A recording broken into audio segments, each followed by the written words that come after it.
Welcome to episode 5 of Zach Reed's A People's History of American Empire. Now, time to read chapter 5. And this is episode 5.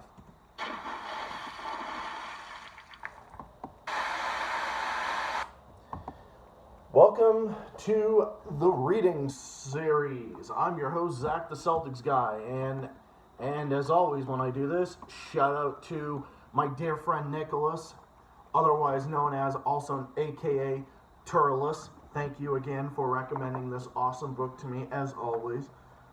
So, chapter 5 is Growing Up Class Conscious. What child who is loved knows he is poor? Poor but never hungry. I grew up in the slums of Brooklyn during the Great Depression. My father was Eddie Zinn. He was one of 4 boys and had 4 sons. He raised us on bear hugs. Howie, go to the store with your mother. My mother was Jenny Zinn, also a Jewish immigrant. She was the brains of the family. Thanks, Mrs. Zinn. We were poor, but never hungry. We survived with the help of neighborhood saviors. Mrs. Zinn, the doctor will see Howie now. Like the doctor who cured my rickets without charging. Ow, ow, ow. It was not always enough. I never knew my older brother on a cheap family vacation in the country. He died from spinal meningitis. For my parents, the ride home was an eternity. Wait, he died from spinal meningitis. Or it was eternity. One day my father took me to buy a used radio. We marched home proud and happy. In August of 1927, the radio broadcast disturbing news. Today in Boston, Sacco and Vaseni were executed. Sacco and Vanzi. The executions came after the 2 Italian immigrants lost their appeal before the Massachusetts State Supreme Court. Nicola Sacco and Bartolomeo Vanzetti were charged April 15, 1920 with killing 2 men in a payroll robbery. But evidence suggested that Sacco, a shoemaker, and Vaseni, a fish peddler, had wandered into a trap set for 2 men. During interrogation, police found that Sacco and Vanzetti not only owned pistols but lied about being anarchists. Police grilled them about their political associations. What does their political associations have to do with them being involved in a murder? So what I mean, shit is fucking whack. Historians later discovered that when police searched Vanzetti's room, they found unopened letters from Carlo Tresca, a famous labor organizer who was on the lam. They're guilty of something, if not murder and robbery, then disloyalty. Also trying to charge them with treason because they had ties to a labor organizer. Got it. After all, both men fled to Mexico to escape the World War I draft. Oh, of course. The draft dodges. Oh, they're dodging the draft. Well, no, the draft is inhumane and disgusting and it shouldn't exist. The murder case against the 2 immigrants was weak. The serial numbers on the guns did not match the weapons used as evidence. Prosecutors had switched revolvers, historians later learned. Well, at least they weren't ghost guns.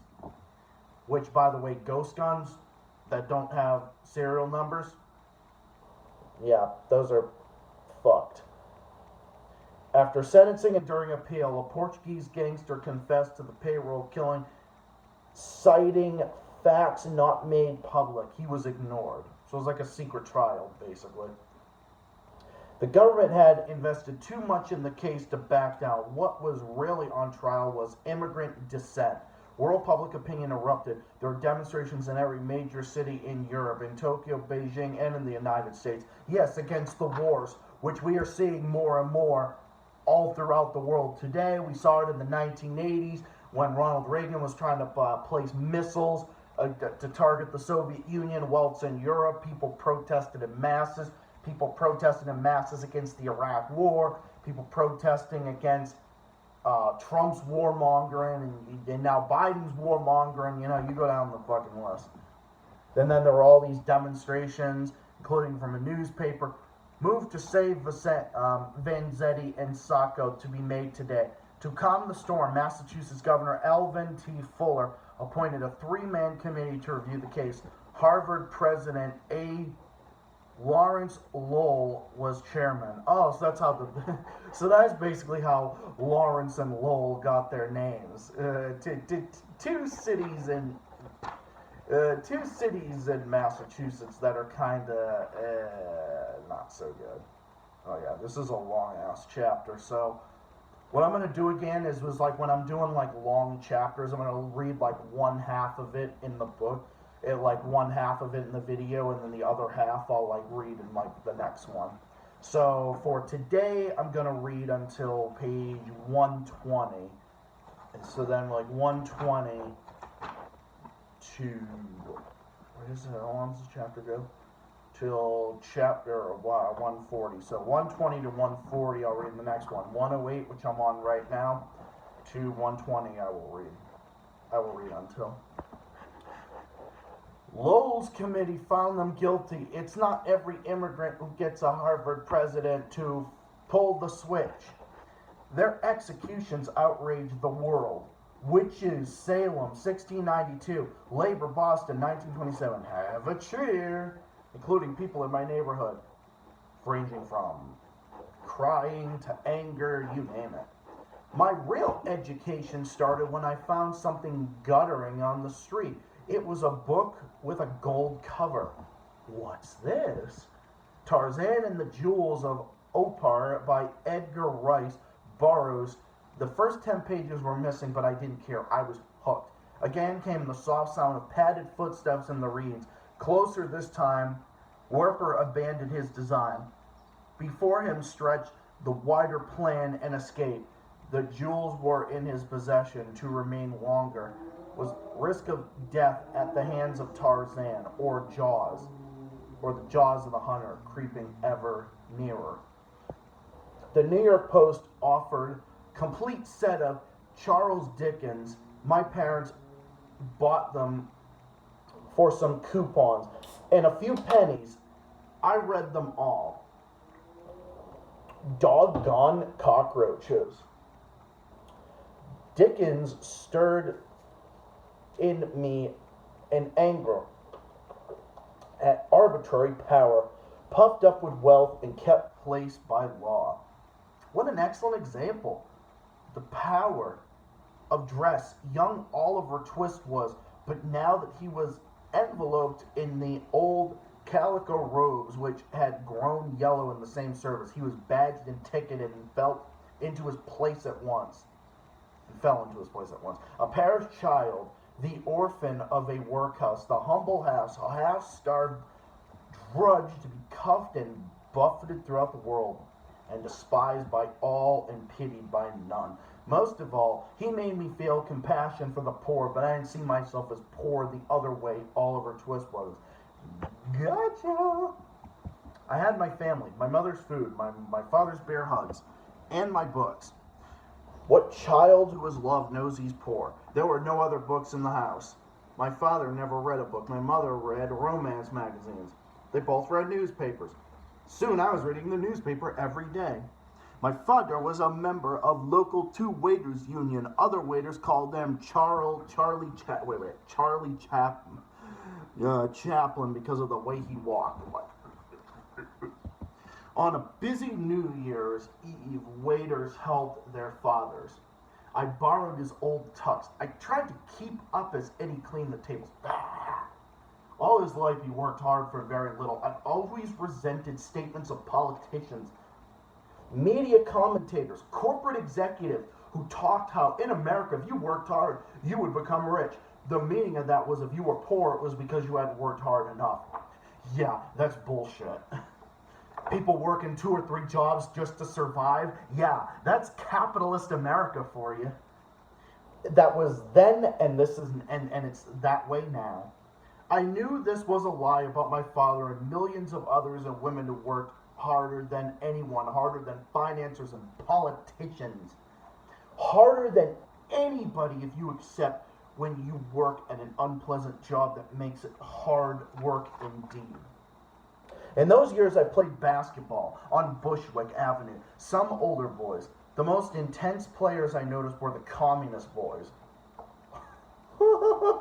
They talked to everyone about politics, even if we argued over the Russian invasion of Finland. Well, I mean, hey, even though I'm against war, I would have no problem talking with communists. In fact, I do it now, so it's like I know how he feels. But the funny thing is, anybody listening to this, have you ever met a communist in your school? Just out of curiosity. One evening, they invited me to something called a demonstration in Times Square. We took the subway. So, Leon, where's the demonstration? Just wait. 10 o'clock. At exactly 10 p.m., hundreds of marchers unfurled banners and chanted slogans. Down with Hitlerism! Down with Hitlerism! Leon and I were walking behind 2 women carrying a banner. Hey, Howard, let's give him a hand. So we both took the end of the banner. I felt that like Charlie Chaplin in modern times when he casually picked up a red signal flag and suddenly finds 1,000 people marching behind him with raised fists. Down with bloody Hitler fascist regime. Suddenly, I heard screams and saw policemen breaking up the demonstration with clubs and horses. I was astounded, bewildered. This is America. We were free to demonstrate if we had the Bill of Rights. We had democracy. Like crack. I woke up perhaps a half an hour later with a painful lump on my head. From the moment on, I was no longer a liberal. I believed in self-correcting character of democracy. I was a radical, believing something was fundamentally wrong with this country. That's exactly how I feel. Woo, this lecture is getting long. As if I was going to pay attention to it. I've even put my watch on the podium, keep time. Anyway, though I was a young man questioning my country, I enlisted the Air Force to fight in World War II. The enemy was clearly evil. But our mistake as a nation was believing everything our side did was good. Okay, so correction. I thought that this chapter was longer. I was checking the chapter, but then I realized, oh, wait a minute, chapter 6 is right here, World War II, a people's war. More and more people seeing that World War II had been waged by government whose chief beneficiary was a wealthy elite. So my mistake. I thought this chapter was way longer, but yeah. So read to there, and this was actually a great chapter. So yeah, this is based on personal experience of mine. Like, when I've seen all the things, it's like, yeah, that's how I felt. I grew up as a liberal. I felt very liberal. I was always on the left for a long time. But then I am evolved into a leftist and a socialist, which is exactly what I am. That's exactly what I am here. So what I'm going to do is that in the next one, what I'm going to do is I'm going to read more of this. So I'm going to read more of this. And so what I'm going to do is I'm going to read more of this. I'm going to read until page 120. I'm going to do a little bit more because this is actually the long chapter. So I'm going to read this one. And so I'm going to read this one, and I'm going to use the restroom, and I'm going to pause this, and we will get into it, but after a brief intermission. I will be right back. Pause for 2 seconds.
so Chapter 6, World War II, A People's War. So I read Chapter 5, and again, my mistake. I thought that Chapter 5 was a long chapter, and I was looking in the pages, but I came across this, and I realized, oh wait, Chapter 6 is here. So because Chapter 5 was actually kind of short, I'm gonna read some more pages here.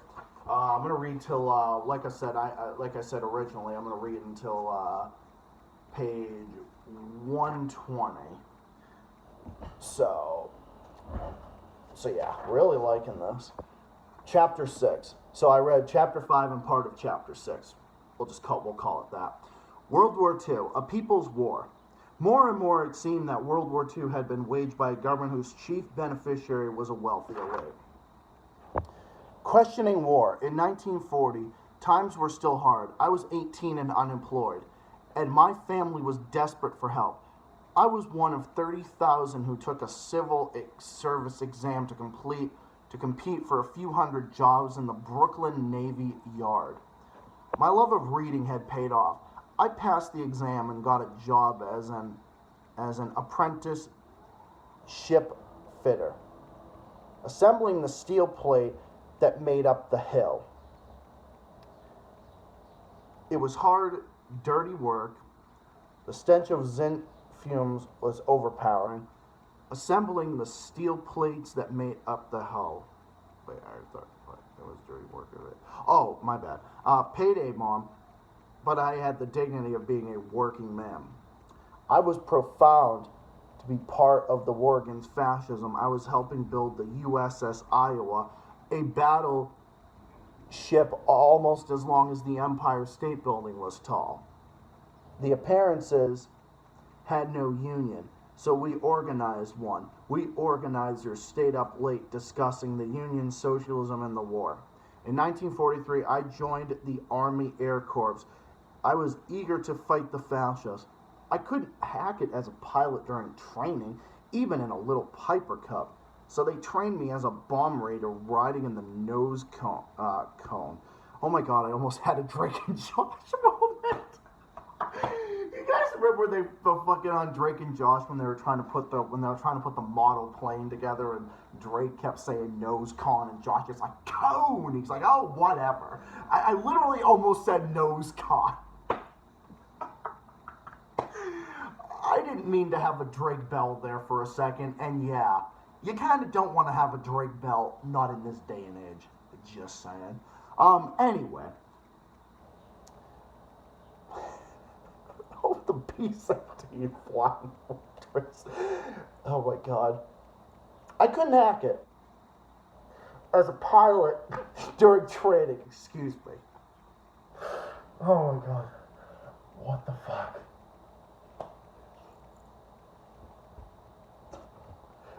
I couldn't hack it as a pilot during training. Fuck. Excuse me. Let me take a sip. I need my energy. As you can tell, I already have enough energy. I couldn't hack it as a pilot during training, even in a little Piper Cup. Oh yeah, operating the famous Norden bomb site. With my wings, I got an 11-day furlough home. On my first day back, I asked Rosalind Scherter to marry me. She was a long-haired chestnut blonde with blue eyes and the face of a Russian beauty. Fuck you, blondes. Fuck you. 4 days later, we were married in the home of red-haired Rabbi with 9 kids. After a brief honeymoon and more training, I was off to Europe on Queen Mary. Of the 16,000 troops on the ship, 4,000 were black. They bunked in the bottom decks next to the engine rooms. This anchored me. For the first time in my military career, I pulled rank. If you don't want to finish your food, you can leave. As an officer, I was given a supervisory job to keep order during meals. Usually the mess was segregated, but one day, a shift mix-up accidentally integrated it. Lieutenant, get him out of here till I finish. What the hell was this war all about, Sergeant? Once in England, I joined the 490th Bomb Group. I met a young tail gunner on the crew of another B-17. We were both readers and interested in politics. You know, this is not about war against fascism, it's a war for empire. England, the US, the Soviet Union, they're all corrupt states, not morally concentrated about Hitlerism, just wanting to run the world themselves. It's an imperialist war. And why are you here? To talk to guys like you. 2 weeks later, the tail gunner's plane was shot down. The whole crew was killed. I was astonished that he would risk his life to wage his own political war within the military. I began a sharp turn in my political thinking away from the romanticization of the old Soviet Union. But disassociation with the Soviet Union didn't diminish my belief in socialism any more than disassociation with the U.S. diminished my belief in democracy. And having flashbacks about that. And on that note, I think this is a good place to conclude for today. So with that, I read all of chapter 5, and I read chapter 5 and a little bit of chapter 6. And I will read the remainder of this, because this is a longer chapter. So I will read 120 to 140. So 20 more pages in this chapter, and I will be doing it in the next one. So, really liking this. I'm really liking it. This book is really good, and it really speaks to me too, because I'm leftist and socialist, so it definitely speaks to me. It really does speak to me, and I look forward to reading it more. I know it's been a while since I have done this reading series. I haven't even been able to read other books, including this book. It's been busy with other stuff and all that. So I'm glad I got to read a little bit more. I'm going to read some more in the next one. I actually think I might do some more of the reading maybe later tonight, if not tomorrow. I could seriously do that. I could do it before my stream tomorrow. So anyway, look out for that. I have a couple more videos. Stay tuned for that. That's about all. Peace out for now. And thank you again, Nicholas, for recommending this book to me. And I will read it, and I will read some more of it, and stay tuned for pages 120 to 140, which I'll be reading in the next one. See y'all in the next one. Peace out.